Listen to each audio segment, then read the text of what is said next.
किताब मुकद्दस में से 83वीं ज़बूर की तिलावत।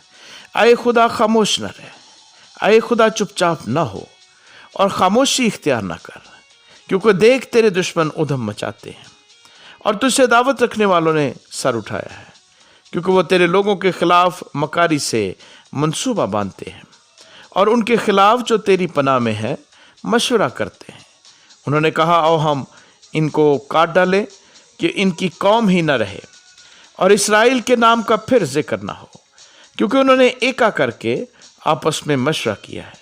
वो तेरे खिलाफ अहद बांधते हैं, यानी अदूम के अहले खैमा और इस्माइल, मुआब और हाजरी, जबल और अमून और अमालीक, फ़लस्तीन और सोर के बाशिंदे, असूर भी इनसे मिला हुआ है। उन्होंने बनी लूत की कुमक की है सिला। तू उनसे ऐसा कर जैसा मदयान से और जैसा वादी कैसून में सिसरा और याबीन से किया था, जो ऐन दौर में हलाक हुए। वो गोया ज़मीन की खाद हो गए। उनके सरदारों को उरेब और ज़ेब की मानद, बल्कि उनके शहजादों को ज़िबा और ज़िल्मना की मानद बना दे, जिन्होंने कहा है, आओ हम खुदा की बस्तियों पर कब्जा कर लें।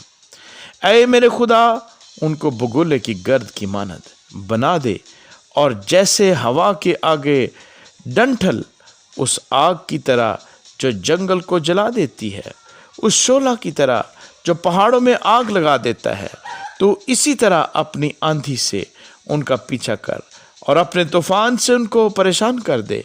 ऐ खुदावंद, उनके चेहरों पर रसवाई तारी कर, ताकि वो तेरे नाम के तालिब हों। वो हमेशा शर्मिंदा और परेशान रहें, बल्कि वो रुसवा होकर हलाक हो जाएं, ताकि वो जान ले कि तू ही जिसका नाम यहोवा है, तमाम ज़मीन पर बुलंद व बाला है। आमीन।